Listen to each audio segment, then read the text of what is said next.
Американцы хотят забрать под себя все маршруты обеспечения всех ведущих стран, всех континентов энергоносителями. Президент Путин не раз говорил, не мы же отказываемся от использования доллара. США при Байдене сделали все, чтобы доллар стал оружием против тех, кто не угоден.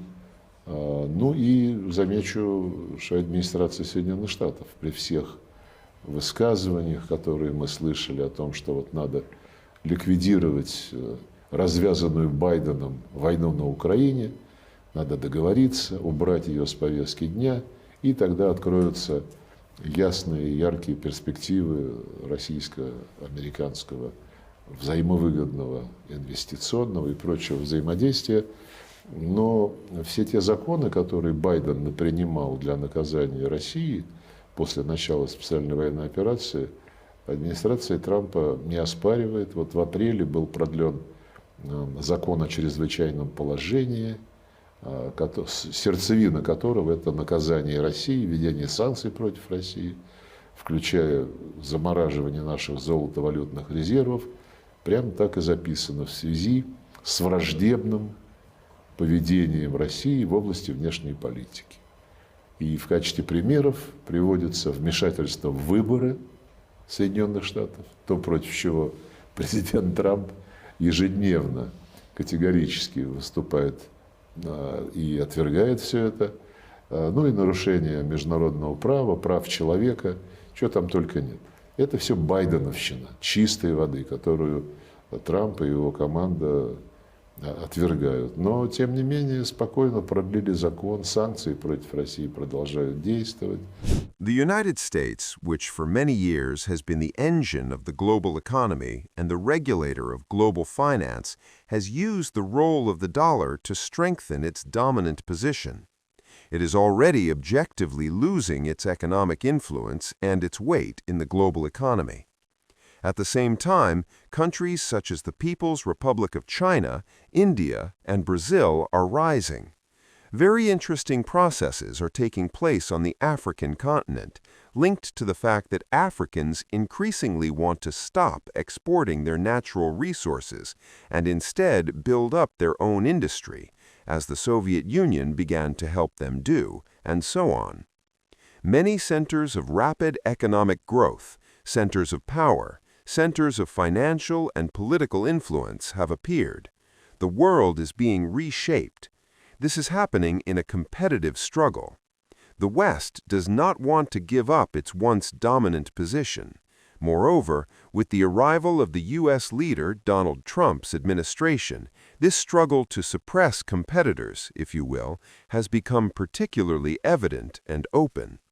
In fact, the Trump administration in Washington does not hide its ambitions, saying, "We must dominate the energy sector. We will restrict our competitors."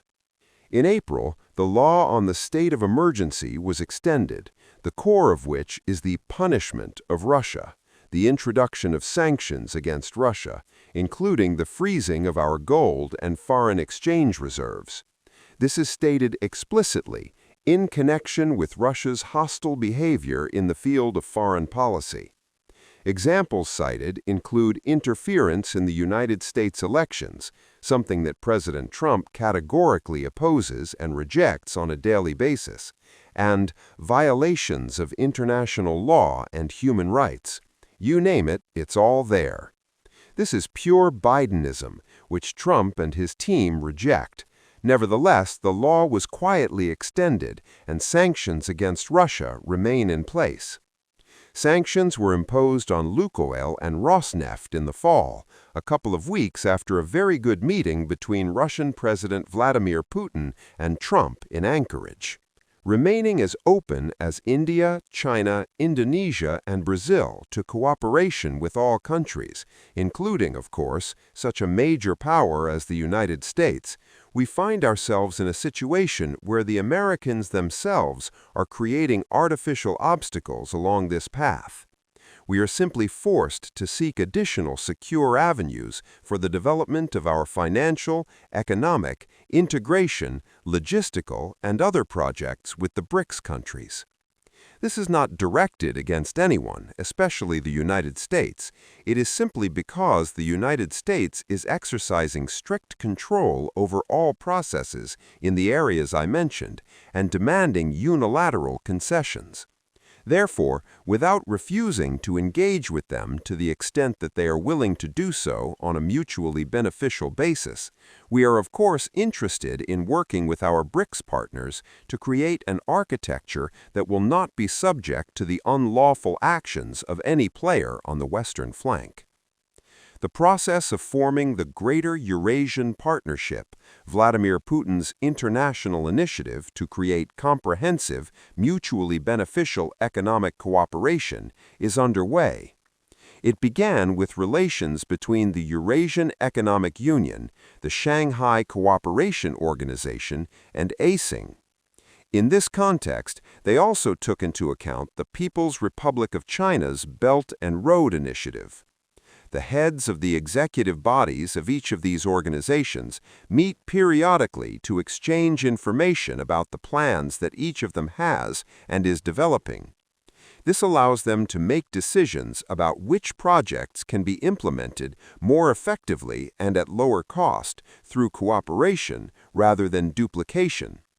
This cooperation can be seen in the North-South International Transport Corridor, in projects connecting Southeast with our Far East, as well as in projects related to the joint use of the Northern Sea route.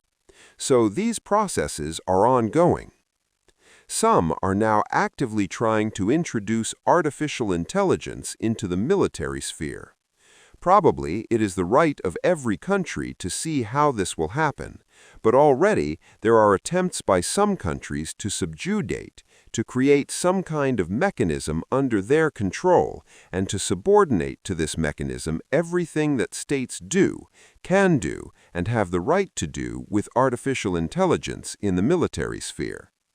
It is clear that countries such as the BRICS members will not allow such an infringement of their sovereignty, but transparency in this area is still very important.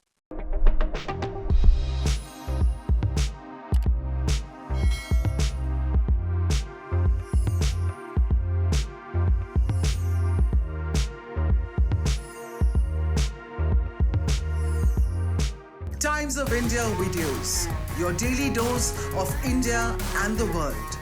Global news, different views, and sharp analysis. Pressure of expectation from your fans, your supporters. That has often served as a backdrop for several Bollywood. You're not a brute majority anymore if you individually take out their right. Making sense of global conflicts. Tracking the new emerging world order. Strike on Israeli military bases. A multi-pronged. To stay out of harm's way as Israel started bombing targets across. Understanding changing alliances in a polarized world. Tune into TOI videos for all this and more. Click on the bell icon to subscribe and never miss an update.